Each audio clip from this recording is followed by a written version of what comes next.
Bonjour, je suis John de l'équipe marine chez Garmin. Aujourd'hui, je vais vous présenter quelques-unes des fonctions des modules sondeurs GSD24 et GSD26. Le GSD24 est un sondeur black box à fréquence fixe. Il est parfaitement adapté à la croisière ou à la pêche de loisirs. Bifréquence, il offre une excellente discrimination dans les eaux peu profondes grâce au faisceau de 200 kHz et permet un suivi du fond optimal dans les eaux plus profondes grâce au faisceau de 50 kHz. Le GSD26, quant à lui, est un sondeur black box à modulation de fréquence. À la différence des sondeurs traditionnels, il permet de balayer les fonds sur toute une gamme de fréquences et offre ainsi beaucoup plus de détails.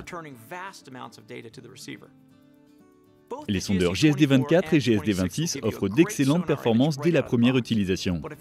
Mais si vous souhaitez personnaliser l'affichage de votre sondeur, nous vous proposons de découvrir quelques réglages qui vous permettront de profiter pleinement de votre équipement.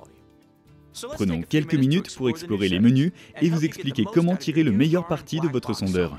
Nous avons ici un écran multifonction GPS Map 7015 connecté à un GSD26. Affichons l'image sondeur en mode plein écran. Pour commencer, voici la colonne d'eau située sous le bateau.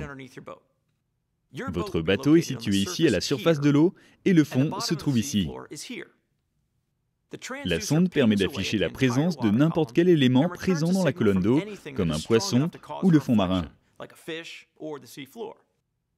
Les données affichées tout à fait à droite montrent ce qui se trouve sous le bateau juste en ce moment, tandis que les données affichées à gauche sont plus anciennes et constituent ce que l'on appelle l'historique. Au sommet de la colonne d'eau, ici, on peut apercevoir les perturbations générées par les hélices ou les vagues. Pour les effacer, il suffit d'aller dans Menu, Plus, Filtre anti-bruit, Bruit de surface et de sélectionner Masquer.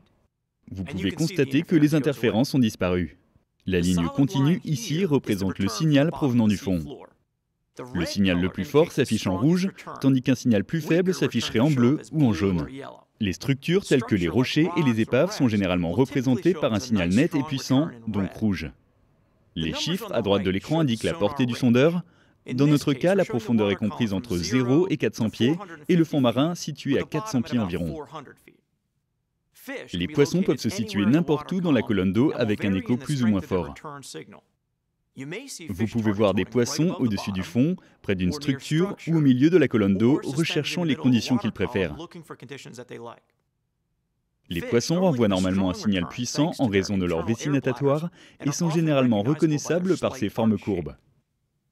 Bien, maintenant que nous savons interpréter ce qui est affiché à l'écran, apprenons à utiliser notre sondeur. Tous les paramètres que vous pouvez personnaliser sont accessibles via le bouton Menu qui permet d'afficher les options du sondeur. Le premier paramètre que nous allons aborder est la sensibilité. La sensibilité permet d'amplifier les échos afin d'afficher les échos les plus faibles à l'écran. Attention, si la sensibilité est trop importante, l'écran sera saturé de parasites. Les GSD24 et GSD26 proposent 3 paramètres de sensibilité prédéfinis, basse auto, moyenne auto et haute auto. Ces pré-réglages permettent au sondeur d'ajuster automatiquement la sensibilité afin d'offrir la meilleure image. Pour modifier la sensibilité manuellement, il suffit d'utiliser les boutons haut et bas jusqu'à obtenir l'image souhaitée et de sélectionner Terminer. Allons maintenant dans le menu et sélectionnons Plus pour accéder à d'autres paramètres avancés. Avec l'option Shift, vous pouvez vous concentrer sur une partie de la colonne d'eau et éliminer les signaux provenant des zones qui ne vous intéressent pas. L'utilisation de la fonction Shift au lieu du zoom permet d'obtenir une image plus détaillée. Sélectionnez Filtre anti-bruit pour accéder aux options associées. La première option s'appelle Interférence. Si votre écran affiche des parasites, choisissez entre faible, moyen ou fort pour éliminer les interférences. La palette de couleurs permet de réduire la quantité d'échos faibles de façon à afficher uniquement les cibles les plus importantes. En modifiant ce paramètre, faites attention à ne pas effacer les thermoclines qui se révèlent parfois être des zones de pêche intéressantes.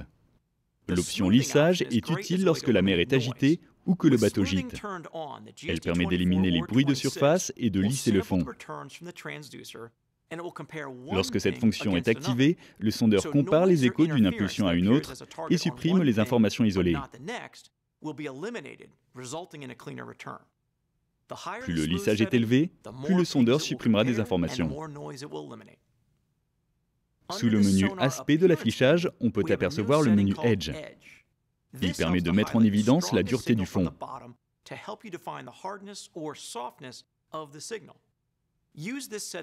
Utilisez cette fonction pour différencier les fonds des structures immergées.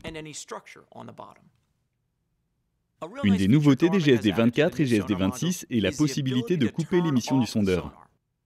Supposons que vous soyez au mouillage, mais que vous souhaitez laisser votre multifonction sous tension afin de consulter la météo sans que le sondeur ne tourne en permanence. Il suffit de sélectionner le bouton Menu, Plus, Avancer, de sélectionner Transmission et enfin Désactiver. Une des autres nouveautés concerne la fonctionnalité baptisée TVG. TVG est l'abréviation de Time Variable Gain. Cette fonction permet d'amplifier le gain en fonction de la profondeur des échos. Il permet également de réduire le bruit de surface et d'améliorer la qualité du signal en provenance du fond. La fonction étirement écho augmente la durée du ping et donc la taille des échos affichés à l'écran. Un ping court signifie moins d'énergie envoyée sous la surface. Il en résulte une image très détaillée, mais pas très facile à analyser. Lorsque la durée du ping est allongée, il y a plus d'énergie envoyée vers le fond. Les échos sont plus gros, mais ils auront tendance à se mélanger. Une autre nouveauté concerne le suivi du fond. Ce paramètre vous permet de sélectionner la bande de fréquence utilisée pour suivre le fond. En mode auto, le sondeur choisira le meilleur réglage en fonction de la profondeur. Le mode basse fréquence assure un meilleur suivi en eau profonde, tandis que le mode haute fréquence sera plus adapté aux eaux peu profondes ou aux vitesses élevées. Le menu Installation vous permet d'augmenter ou de ralentir le taux de transmission. En diminuant le taux de transmission, vous pouvez éliminer les auto-interférences qui génèrent une image fantôme du fond. En augmentant le taux de transmission, vous accélérerez le défilement de l'image. Enfin, Garmin a amélioré la fonction Alarme Poisson.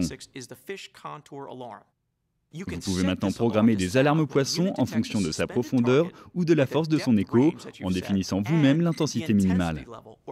C'est une fonctionnalité vraiment pratique pour cibler une espèce de poisson particulière. Voilà, vous savez tout sur votre nouveau sondeur Garmin. Pour toute information complémentaire, visitez notre site internet www.garmin.com/fr ou contactez l'un de nos revendeurs agréés. Thanks for watching, and we'll see you on the water.